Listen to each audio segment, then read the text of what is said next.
I've walked over 1,000 kilometres of pilgrimage trails across Europe and the UK. That includes the Camino Frances and Finisterre in 2023 and the Camino Inglés in 2024. And this year, I'm walking the Camino Portugués. I've also walked beautiful pilgrim paths here in the UK, including St Cuthbert's Way and St Michael's Way and other ancient British routes that are full of history, peace and meaning. And each of these journeys has been beautiful. It's been challenging and transformative and full of surprises.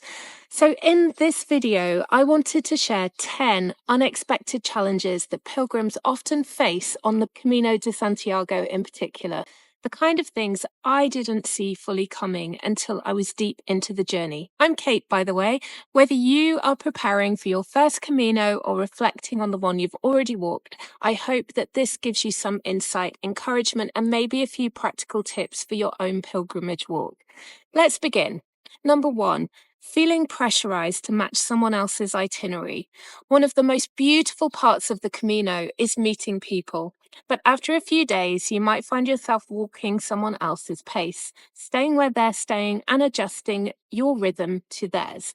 And that's all well and good, but if it doesn't quite fit in why you're there, or you can't help but thinking you need some reflection time, or you would like to walk further, or maybe not as far that day, you may need to gently let the other person or people group know. What helped me was learning to say, I'm going to walk my own pace today, but I really do hope that our paths cross again soon and perhaps keep in touch by WhatsApp. Most people understand this and often they're feeling the same way. Number 2, overuse injuries beyond blisters. Everyone talks about blisters and yes, they are real, but hopefully you'll avoid these with great shoes and good foot care. But what I didn't expect was the shin splints that I got near Leon on the Camino Frances, and I had no idea how painful that they could be.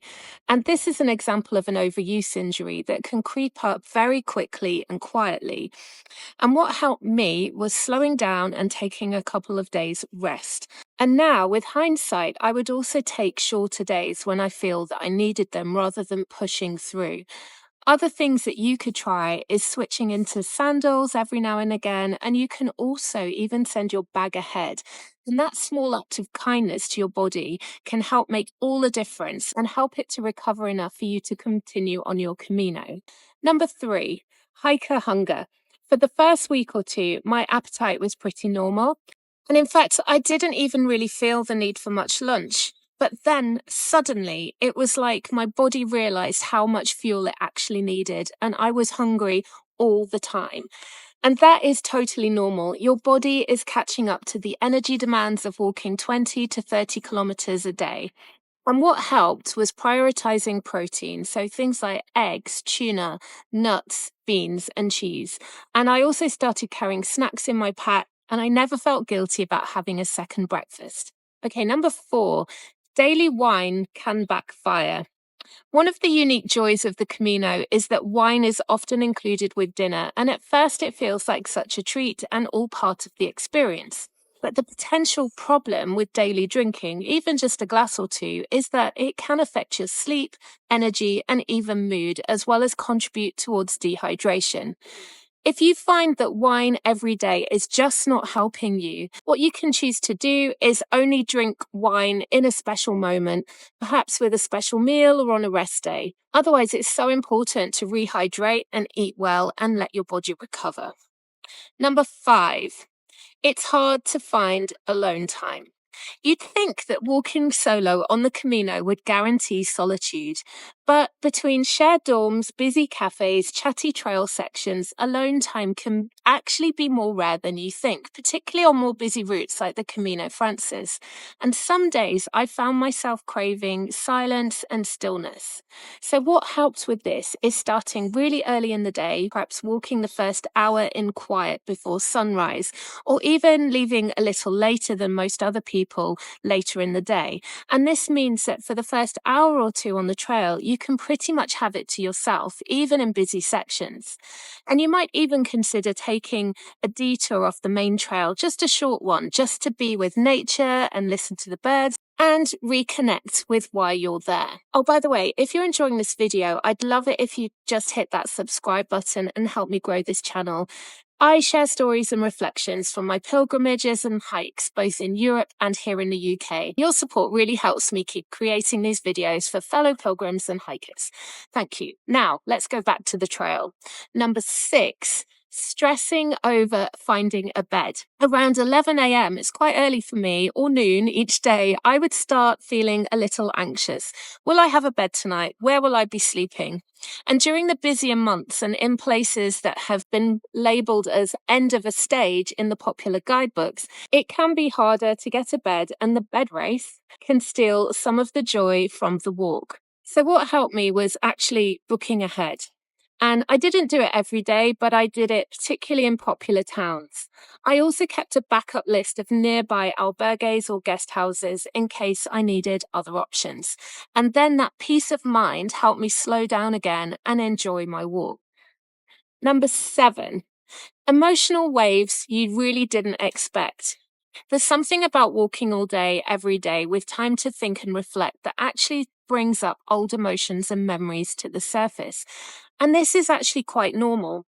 I think when you're walking, you can get kind of into a meditative state and the mind is free to think about things. So some people find that journaling during their Camino or even chatting with another pilgrim can be really helpful.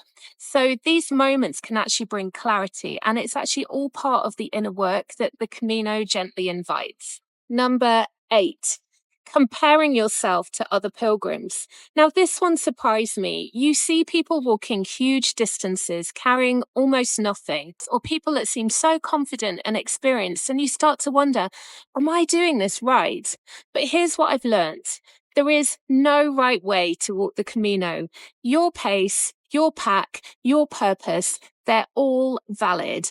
And just because your Camino looks different, it doesn't make it any less meaningful than someone else's. Number 9, waiting for a spiritual high that never actually really comes. So before my first Camino, I imagined this big spiritual epiphany, some sort of clarity or awakening. But what I experienced instead was quiet, repetition, moments of connection and beauty, yes, but also just walking. And that is totally okay. Often the transformation happens afterwards, or it kind of happens without you really realizing it in the moment.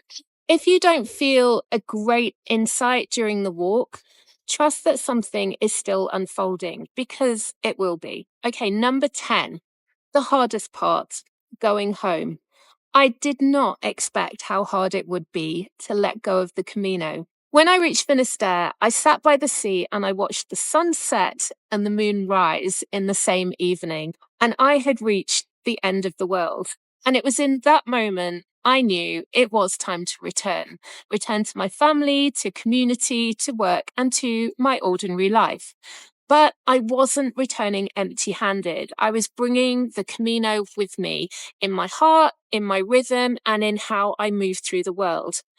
And I knew that I would be back, maybe not to that exact same Camino path, but I would be back to pilgrimage. Those are my 10 unexpected challenges and what helped me walk through them. What are yours? Please share them below.